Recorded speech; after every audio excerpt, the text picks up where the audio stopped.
proposta inicial desse vídeo seria fazer uma pequena explicação de como que ocorre, né, a transmigração conforme especificamente o Advaita Vedanta. Né? Advaita Vedanta ali, que você tem uma identidade absoluta entre o Jiva, né, e o Atma. Lembrando, né, quem quiser estudar o Advaita Vedanta com um preceptor qualificado que recebeu o Parampara, né, devido à iniciação formal, etc. A gente tem aqui no Brasil a professora Glória Arieira, né, e os alunos dela.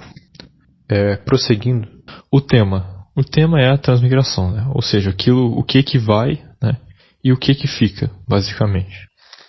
E o fruto, né, do conhecimento seria de que é a vida presente que determinaria ali as próximas nascimentos, né, ou moksha, né. Bom, mas o primeiro ponto aqui é que transmigração ela só vai poder ser entendida corretamente se já houver, né, o entendimento daquele conceito dos três corpos. Quais são os três corpos? O Sthula Sharira, né, o Sukshma Sharira e o Karana Sharira, respectivamente.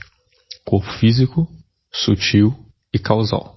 Eu vou utilizar de base o texto do Tattva Bodha, né, que é um resuminho, né, que é chamado de Prakarana Grantha, que é um resumo didático, né, das Upanishads atribuído, né, ao Shankaracharya. Bom, antes de começar, é bom ter em mente, né, que esses nomes são utensílios simbólicos, né? Eles são artefatos que foram fabricados pelos sábios em determinado contexto para tentar te explicar alguma coisa. No caso, explicar, né, a mensagem do Vedanta, que você, né, você somos idênticos, né? É o absoluto, ou seja, absoluto aqui eu me refiro à causa da criação. A causa da criação, que criação também seria um conceito de ilusão aqui. Também, antes de falar dos três corpos, né, vamos começar aqui com morte, né? Se a gente está falando de transmigração, a gente pode começar se perguntando, o que é a morte? A morte, aquilo, né, ou seja, a cessação das funções vitais, como parar de respirar, né, ou a cessação da atividade cerebral, que a gente tem na biologia, ela é representada como a separação do corpo sutil, né, Sukshma Sharira, do corpo físico, Sthula Sharira. Só que, além desses dois, a gente vai ter o terceiro, né, que vai ser aquele permanente, que é tanto a origem dos outros dois corpos, quanto aquele fio, né, aquele cordão que ligaria, que é o mesmo indivíduo que estaria renascendo, que é basicamente uma espécie de um micélio de um cogumelo, né, é aquilo que vai dar origem aos outros dois corpos, que é o Karana Sharira, o corpo causal. Por isso que ele é chamado de corpo causal, porque ele é a causa desses outros dois corpos. Mas eu já vou explicar isso mais detalhadamente mais à frente. Na morte, né, ocorreria a transmigração, que seria explicada, né, como o corpo sutil viajando para um novo renascimento, ou mais especificamente, né, o corpo causal dando origem a um novo corpo sutil. Esse corpo sutil carregaria o que dos nascimentos passados? Ele carrega três coisas: méritos, né, punyas, deméritos, papa, e os vasanas. Vasanas são tendências, né? Ou dependendo do contexto, também poderiam ser impressões mentais. E esse, né, é o processo de transmigração. Então vamos começar a explicar, né, o que são esses três corpos, para que a gente possa entender, né, o que vai e o que fica do indivíduo.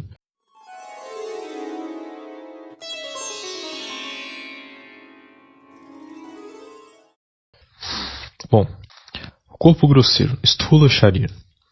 O corpo grosseiro, ele vai ser, né, o lugar das experiências, composto, né, pelos 5 elementos crucificados, né, os Mahabhutas, que seria o Akasha, o espaço, que seria um espaço dentro do corpo. Vayu, o ar, que seria, né, os gases, oxigênio e nitrogênio dentro do corpo. Varuna, né, água, que é os líquidos, né, líquidos, secreções. Fogo, que se refere, né, à temperatura e à digestão. E Prithvi, né, que é a terra, que são os minerais, né, fósforo, cálcio, ferro, magnésio, etc. Isso aqui é basicamente a tabela periódica. A gente usa os 5 elementos só para falar que você não é nada de nenhuma dessas coisas. No Advaita Vedanta, né? É uma tabela periódica bem enxuta, né, para falar do que o ser humano é feito. Por exemplo, minerais, fósforo, cálcio, isso tudo aí é elemento terra. Elemento água, né, as secreções dos líquidos, etc. Esse é o corpo grosso. Corpo sutil, né, o Sukshma Sharira, ele é o instrumento das experiências. Em que sentido? Ele é aquilo que é dotado de uma potência, né? Por exemplo, a potência de enxergar, de ouvir. Essas potências não estão relacionadas aos órgãos específicos, né? Como, por exemplo, o olho. Porque o olho seria o órgão, né? Mas ele não é o olho, não faz parte do corpo sutil. O olho é grosseiro. O olho faz parte do corpo grosseiro. O corpo sutil, ele guardaria, por exemplo, a capacidade de ver. Tanto porque tem certos yogis, né, que conseguem enxergar fora do corpo. Tem aqueles experimentos também que fazem com as pessoas, né? Certas pessoas têm certas capacidades, né, de enxergar objetos atrás de paredes. Né? E isso não se deve ao olho, se deve a uma capacidade do corpo sutil. Esse corpo sutil, ele é dotado de 17 fatores. Ele é um pouco mais complexo, né? Ele tem bastante coisa. Mas vamos começar pelos primeiros 5 fatores, que são os 5 órgãos de percepção, que são Jnanendriyas. Os 5 órgãos de percepção são a audição, o tato, a visão, o paladar e o olfato, como capacidades. Os outros 5 fatores são os órgãos de ação, os Karmendriyas, que são a fala, né, comunicação, mãos no sentido de manipulação de objetos, pés no sentido da capacidade de locomoção, ânus, né, na capacidade de evacuação, e os órgãos genitais, né, a capacidade de prazer. Né. Esses são 10. Né. Agora vão mais 5, que são os 5 pranas. 5 pranas, né, são basicamente aquelas forças vitais ali que tem no corpo, que o primeiro delas e a mais conhecida é o prana de respiração. Né. Dos 5 pranas, o primeiro se chama prana mesmo, que é respiração. O segundo, né, é apana, que é excreção, samana, que é digestão, viana, circulação, e udana, ejeção. Esses são os 5 pranas. Aí, para dar 17, faltam mais 2. Quais são esses 2? Manas, a mente, e buddhi, intelecto. A mente, né, manas, ela é o pensamento de oscilação, né, ou dúvida. São os vrittis, né, aquilo que são os pensamentos relacionados aos 5 sentidos. Né. Por exemplo, sentir dor é um vritti, é um pensamento, não necessariamente pensamento discursivo. Né. Você se focar na sensação de tato sem pensar é um vritti.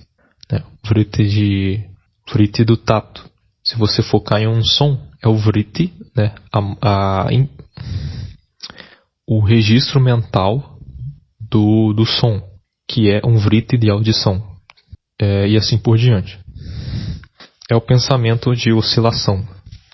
O pensamento determinativo, de discernimento ou de seleção, é o buddhi, que é o intelecto. O intelecto, né, é o pensamento de escolha. Ele decide e determina, né, o que você vai fazer, no que você vai pensar, etc. E é aquilo que dá livre-arbítrio ao ser humano, né? Que dá, por exemplo, vamos supor, uma valoração moral. Né? Graças a isso ele pode ter méritos e deméritos. Isso é buddhi, né? O intelecto.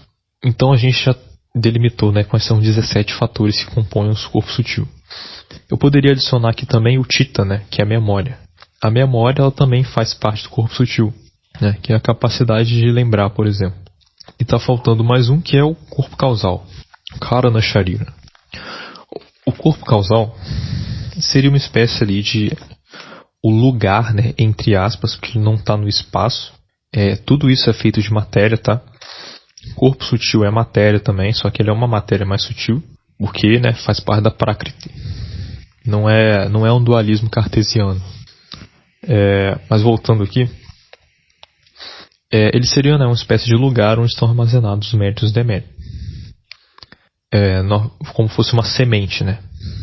Ele é a semente que guarda, né, todos os outros dois corpos em potência, dependendo, né, da qualidade desses méritos e deméritos e dos vasanas, né, das impressões que ficaram.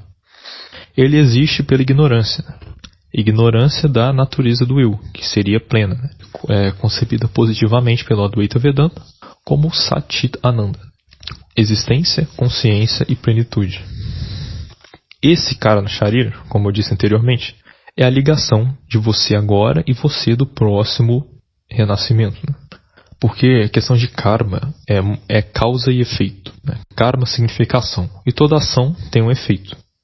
E nesse corpo causal estariam, entre aspas, localizados, né, o que a gente chama de os 3 karmas. O primeiro deles é o Sankita Karma, que é o karma acumulado, conta kármica do Diva, né? Que esse Diva não é aquele, né, só desse nascimento atual. O Diva é aquele que já vem renascendo, né, desde muito tempo. Seria uma espécie de providência, né?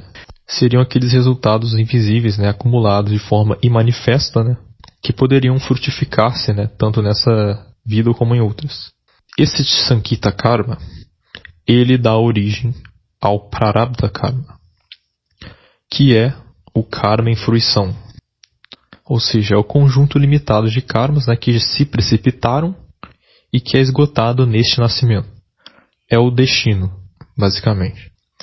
Ele é aquilo que está manifestado, né? Por exemplo, corpo físico, né, as condições do nascimento, a aparência, a longevidade, é aquilo que foi dado, né, é aquilo que é entregue sem nenhum tipo de arbítrio, né, vamos dizer assim.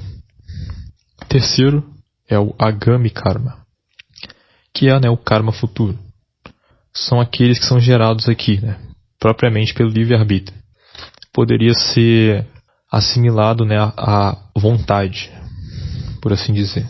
A gente também pode, por meio de uma analogia, utilizar da imagem, né, do arqueiro.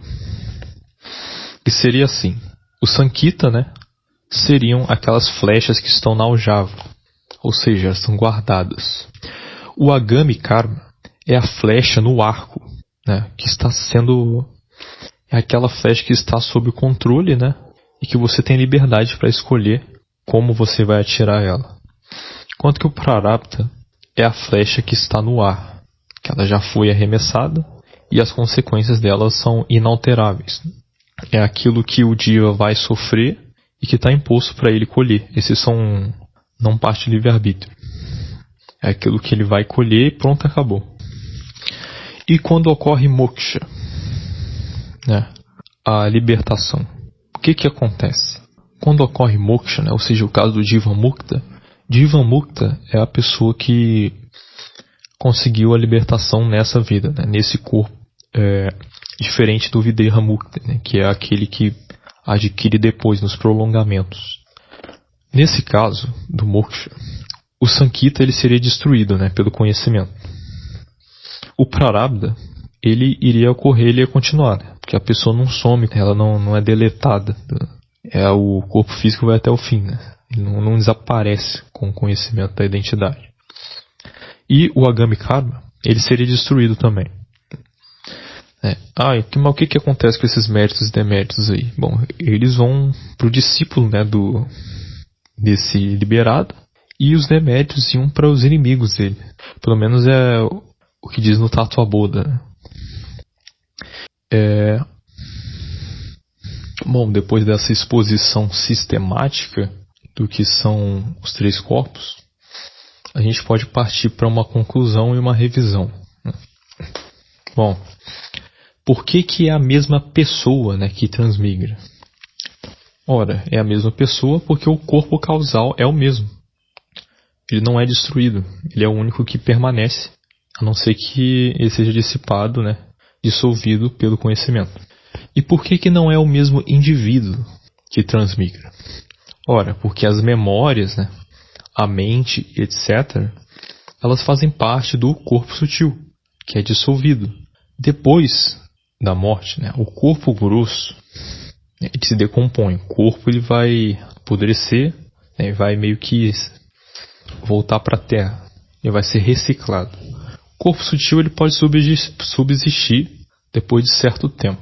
Mas, mesmo assim, né, depois de um tempo, ele também vai ser desagregado. Né? O que fica, o que permanece realmente naquele diva são aqueles 3 termos: méritos, punhas, deméritos, papas e as tendências, né? Que são os vasanas, ou samskaras, né? Depende do contexto. Esse corpo causal, como eu disse, ele não perece, né, enquanto não houver moksha, pois a ignorância não é destruída, né, pela morte do diva. E ele garante essa continuidade, né, esse cordão e a ligação entre você agora e você no próximo nascimento, como eu falei antes, assegurando, né, que é o mesmo diva. Apesar de não se lembrar de vidas passadas, né, ele esquece tudo. Por isso, né, que esse corpo causal ele é como se fosse um mistério do cogumelo. O cogumelo, se você tira a parte de cima dele, ele nasce de novo, brota de novo. A não ser que você te remova, né, a raiz dele. E se a causa é destruída, né, o efeito não nasce. E por isso que ele é, né, causal. Me perdoem também o pedantismo, né, de ficar repetindo. É porque eu acho que isso é bastante útil para aprender, né, ficar repetindo. Uma hora você bate tanto na mesma tecla que fica claro. Tendo concluído então essa parte, né, que a gente já falou dos 3 corpos, né, do diva, né, que é o indivíduo, e o que permanece, né, e o que fica, né, que é dissolvido. A gente ainda falta falar, né, do Atma, que é aquilo que não muda. Porque eu usei, né, aqui a palavra pessoa e indivíduo. Isso foi algo arbitrário meu mesmo. Porque a tradição não necessariamente usa esse termo de pessoa, indivíduo ou personalidade, individualidade. Essa distinção que eu estou fazendo aqui entre individualidade e pessoa se referiria, né, respectivamente ao Diva e ao Atma. Esses 2 termos, sim, Diva e Atma, são utilizados pela tradição.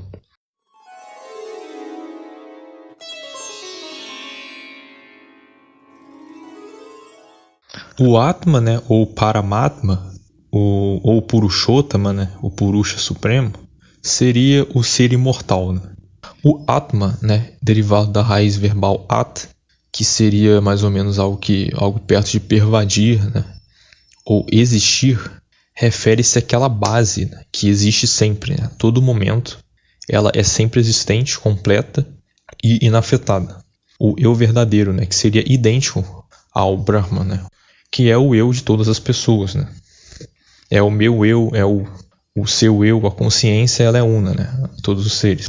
É aquela testemunha por trás dos 3 estados, né? Do estado de vigília, sonho, né, e sono profundo. Né? Por exemplo, eu não falo que eu sou os 3 estados. Eu só posso ser aquilo que transcende esses 3, que é o que chama de Turiya, né, o 4º estado. Mas não é um 4º estado, é aquele estado que transcende todos eles. E esse Atma, ele não transmigra. Por que ele não transmigra? Porque ele não colhe os frutos da ação, né? Ele não tem karma. Porque ele não é um ser limitado que precisa de um fruto, né? Ele já seria completo, né? Ele, no caso, é não agente, né? É não nascido, né? Não nasce nem morre. Ele não é objetificável. E ele é todo pervasivo, né? No sentido de que ele, apesar de penetrar todas as coisas, ele permanece, né, absolutamente distinto das coisas que ele permeia, né, sem jamais se confundir. E embora ele seja inobjetificável, ele pode, no entanto, no caso ele é definido positivamente, especificamente pela escola do Advaita Vedanta, ele é concebido, né, como Sat Chit Ananda, né, ou seja, existência, consciência e plenitude. É diferente de outras escolas que vão conceber o Purusha, né, o Atma, como aquilo que é só livre de sofrimento. Ananda, né, seria traduzido como livre de limitação, né, ao pleno. E diante dessa plenitude, todas as satisfações que provêm dos objetos dos sentidos é como se elas fossem uma amostra grátis, né? Várias gotas dessa felicidade que na verdade é a própria natureza do eu, né? E o Jivatma, né? Ou Anatma, ou seja, não Atma, seria o ser individualizado, né? Jiva, né? Que vem da raiz Jiv, que é viver, ele formaria um substantivo que seria aquele que vive, né? Ou vivente. Muitas pessoas traduzem como alma vivente. Ou seja, individualizado nada mais é que o Atma identificado com o agregado psicofísico por causa da ignorância, a vidya. E esses locais específicos onde acontece essa identificação, essa falta de identificação, ela é sistematizada, né, no Advaita através daquele conceito, né, do Panchamaya Kosha, né, que são, ou seja, as 5 bainhas de ignorância. Nesse caso, né, ele pareceria limitado pelos upadis. Ele é, né, o oceano identificado com a onda, ou outra analogia muito boa também é do ator e da máscara, né? Seria o ator identificado com a máscara. É ele, né, que constitui propriamente o indivíduo que transmigra, né, o samsari, que está sujeito, né, ao ciclo de renascimentos e mortes, né, como aquele agente experienciador, né, que vive as experiências e se vê afetado por elas, né, preso ao karma e ao devir, no caso. Ele é composto, né, por aqueles 3 corpos, né, o corpo causal, grosseiro e sutil. A gente pode fazer uma analogia também, né, onde o Atma ele seria, no caso, o oceano e o Jivatma seriam as ondas, né, ou seja, uma expressão momentânea e dependente, né, de sua origem, que ele aparece e desaparece, né, como uma onda, né, no oceano. E se esse Jiva tivesse discernido, no caso, a identificação com o eu, é como se a onda, né, se desfizesse no oceano, ou se a onda se tornasse o oceano. Apesar de que essa onda jamais foi diferente do oceano, né? Pelo menos na visão do Advaita Vedanta, aquela reforçada pelo Shankaracharya, nunca existiu essa diferença, né? A diferença ela se dá por uma ignorância, então não existe união real, né, da onda com o oceano. É só um discernimento que ocorre. Porque a verdade, né, é que esse Atma ele jamais esteve condicionado.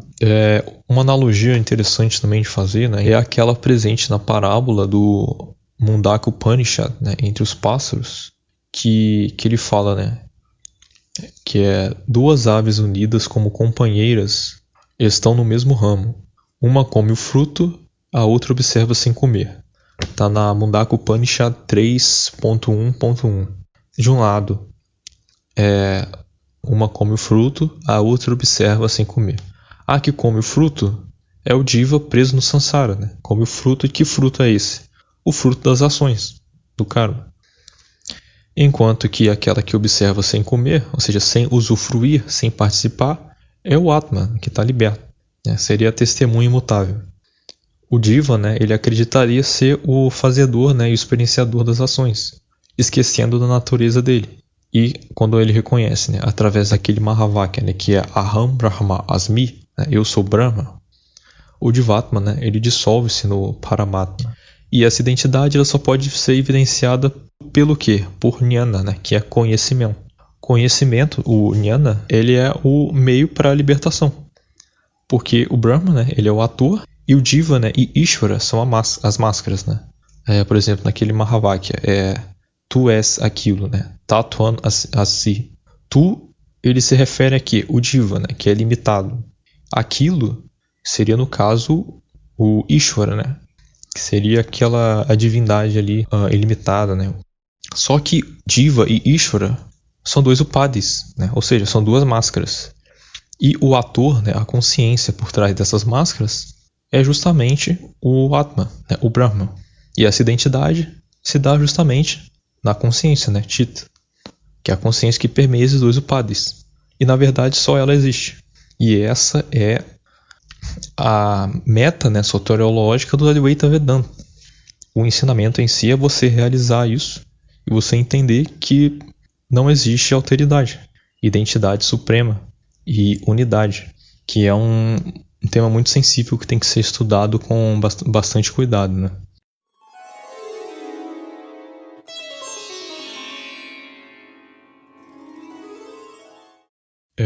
Bom, no caso, ainda falta falar dos caminhos, né? Que é aí que o Sanatana Dharma ele diverge bastante das concepções ocidentais, como por exemplo o Espiritismo. O Espiritismo ele prega uma visão extremamente limitada, inclusive materialista, que só vai renascer como ser humano e é muito estranho. Mas a gente tem sim reencarnação, entre aspas, né, no Sanatana Dharma. Apesar de que o nascimento humano ele seria bem raro na tradição e seria justamente aquele pelo qual o ser ele tem as condições propícias, né, para moksha. E nascimento humano seria tão raro, né, que existe uma parábola que diz que em termos de probabilidade é como se você jogasse um anel num oceano. Você jogou um anel lá, aí tivesse um mergulhador que estivesse subindo, né, para a superfície, e por acaso, quando esse mergulhador subisse na superfície, ele sem querer, nesse oceano inteiro, subisse justamente naquele anel que você jogou lá e encaixasse no dedo dele, né? E esse anel tivesse a medida necessária desse mergulhador. Questão de probabilidade, né? O quão absurdo seria. Mas vamos voltar ao assunto, né? Os caminhos, né? Tem uma passagem no Bhagavad Gita, que é o capítulo 8, né? Do 23 ao 26, que vai falar assim: os yogins que partem vão em determinada hora para não retornarem ou para retornarem, partindo naquele momento. Qual momento? Governado pelas deidades do fogo, da luz do dia, da quinzena brilhante da lua e dos 6 meses do solstício do norte, né? Ou seja, o solstício de verão, né, no hemisfério norte, onde os dias ficam mais longos e etc., que é o simbolismo mais luminoso, onde o sol está subindo. Ele vai falar que as pessoas que meditam em Saguna Brahma vão para Brahma, né? Brahma Loka. E aí ele prossegue no próximo. Partindo naquele momento, governado pelas deidades da fumaça, da noite e também da quinzena escura da lua e dos 6 meses do solstício do sul, ou seja, solstício de inverno, o yogin, alcançando a luz da lua, retorna. Então ele falou, no primeiro ele vai para Brahma Loka e no segundo ele retorna. Aí prossegue aqui no 26. Como se sabe, esses 2 caminhos, um de luz e outro de trevas, são considerados eternos, contínuos como o samsara. Para um, ele, o yogin, se vai para não voltar, e pelo outro, se vai e de novo retorna. Então, um caminho, ele volta para o samsara, e o outro caminho, ele não retorna mais. Outras fontes também para estudar essa questão, tem no Brahma Sutras, né, no terceiro adhyaya, a partir do primeiro pada, o terceiro capítulo, né, primeira seção. Também o Chandogya Upanishad, no livro 5, né, a partir da 10ª seção. E no Brihadaranyaka Upanishad, que seria o 6º livro, a partir da 2ª seção. Eles vão tratar desse tema de transmigração e questão, né, de Pitriana e Devayana também. Com as informações que a gente tem aqui, eu vou explicar mais ou menos, né, o caminho de cada pessoa. Para ficar mais didático, eu poderia dividir 3 tipos de pessoas e 3 tipos de caminhos diferentes.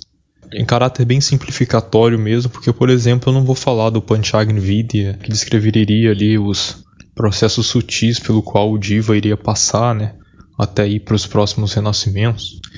E também não vou abordar um caráter muito detalhado, né, com foco mesmo nessas vias póstumas.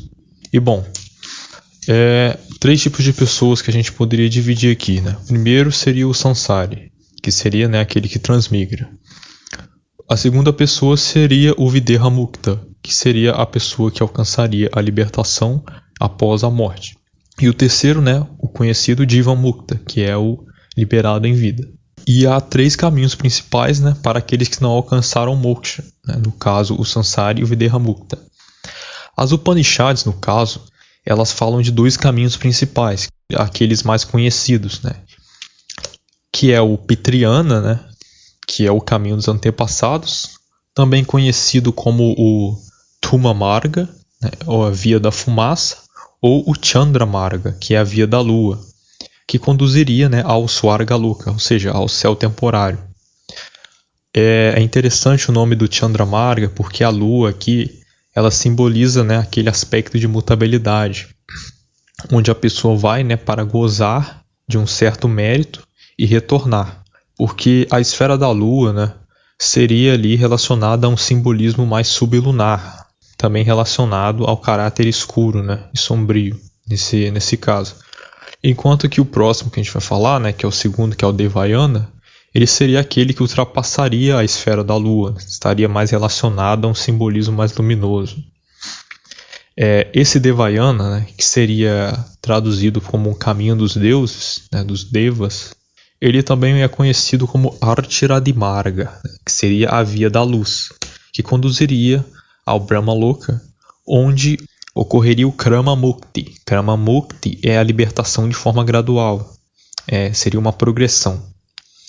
E embora os Vedas, né, eles não descrevam formalmente um terceiro caminho, eles já sugerem, né, a possibilidade de renascimentos inferiores, né, para aqueles que têm deméritos, que eles falam de punição, queda e etc., que seria o que a gente pode chamar de Adhomarga, né, que seria o caminho descendente. Também é conhecido por alguns comentadores, né, como o terceiro caminho, que conduziria, né, ao Yamaloka, né, aos infernos, né, os infernos temporários, que é conhecido como Naraka. Aí tem diversos Narakas, diversas descrições.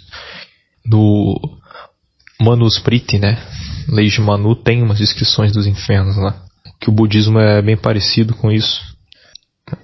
Uma hora o inferno também extingue, né, tanto que o Homo e o céu, no sentido daqueles deleites dos méritos, eles também se extinguem. A gente pode falar que o inferno não é eterno, né, nem os céus são eternos nessas tradições, mas o tempo, né, ele é absurdo. Geralmente se usam kalpas para milhares de anos, bilhões de anos, etc. É uma questão de perspectiva de tempo, né? Não são necessariamente o mesmo tempo, porque são outros estados, né? E feita essa sistematização, né, ficaria mais ou menos assim.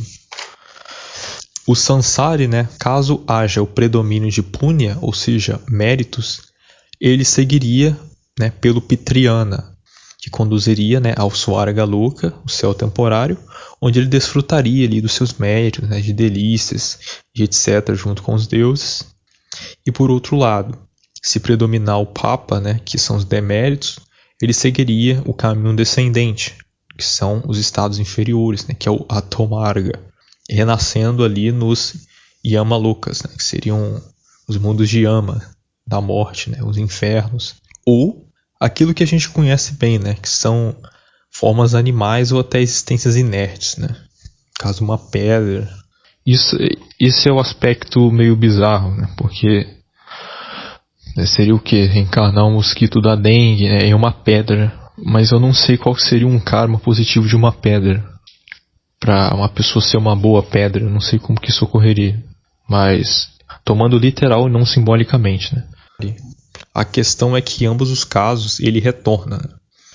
Após esgotar os méritos, né, ou ele expiar esses deméritos, ele retornaria. Por isso que, né, a Gita fala de um caminho onde há retorno, que são aqueles caminhos abaixo da esfera da lua. Enquanto que o Videha Mukta, né, ou seja, aquele que alcança a libertação após a morte, ele, por sua vez, né, por meio da meditação, né, do Jnana Yoga, Yoga do conhecimento, ele se fixaria, né, no Devayana, que é caminho dos deuses, ali, onde ele ascenderia, né, progressivamente até o Brahmaloka, onde ele alcançaria o Krama Mukti, né, que seria a moksha gradual, né, libertação gradual, sem voltar mais, né, não tem como perder aí, só tem como ir para frente daí em diante. No Ocidente tinha algo bem similar, né, que era o simbolismo astrológico, né, onde você tinha ali em algumas doutrinas de mistérios, né, a ascensão através das esferas, né, das esferas planetárias, onde a pessoa iria ali se despojando, né, até subir, né, de grau em grau. E isso seria bem parecido aqui com o Devayana, nessa ascensão, né? Enquanto que o Jivamukta, né, ele não segue nenhum caminho, né? Porque ele já se realizou, né? A identidade do Atma aqui, né? E agora. E o moksha, né? Ele não é um estado a ser alcançado ou produzido. Ele é aquilo que transcende todos os estados, né? Não pode ser nenhum deles. É aquilo que é agora, né? Não é um estado a ser produzido, né? Ou alcançado pelo fruto das ações. E no caso, né, seria o oitavo céu, que é aquele que já é presente aqui agora, né? Como os textos dizem, né? Moksha não é para você ir para algum lugar. É você perceber que jamais esteve preso, né? Porque o Atma, o eu, ele nunca esteve condicionado. Por isso que o Jnana, né, o conhecimento, é o único meio para o moksha. Apesar de que o moksha também ele não depende só de esforços individuais, né? Um esforço prometeico, né? Ele também depende das bênçãos, né? Aqui entra a questão da providência. A tradição do Sanatana Dharma ela não é desse sentido que as pessoas imaginam de que não tem um Deus ali. Tem sim uma entidade que é o Ishvara, né? Só que esse Ishvara ele é mais um administrador do karma, né? Ele é uma divindade que rege esse processo kármico. É um ser inteligente, né? Que ele cria o mundo segundo esses karmas. Então, resumindo, né? O Sansara ele renasce nos lokas, superiores ou inferiores conforme seu karma. Por isso que ele é o Sansari, né? Ele não sai do Sansara. O Videhamukta segue o Devayana, né? Uma espécie de save game ali, onde ele garantiria até o Brahma Loka, né? Onde ele alcançaria o Krama Mukti, libertação gradual. E o Jivamukti não vai para nenhum caminho, né? Porque ele já se realizou, ele não renasce, ele não precisa ir a algum lugar. E bom, qual que é a conclusão prática para tudo isso, né? E daí? Bom, e daí que é justamente aquilo que eu falei no início, são as ações que se fazem aqui e agora que importam, né? Então, esse processo de hábito, né? A habituação, né? Esse processo alquímico, que não é aquilo que você faz um dia, né? Ou uma hora ou outra, mas aquilo que você faz todos os dias, né? Ou recorrentemente, que vai condicionar o seu corpo sutil até que você não precise mais de nada, de prática. Então é isso. Eu termino esse vídeo por aqui. Obrigado quem assistiu até o final e valeu.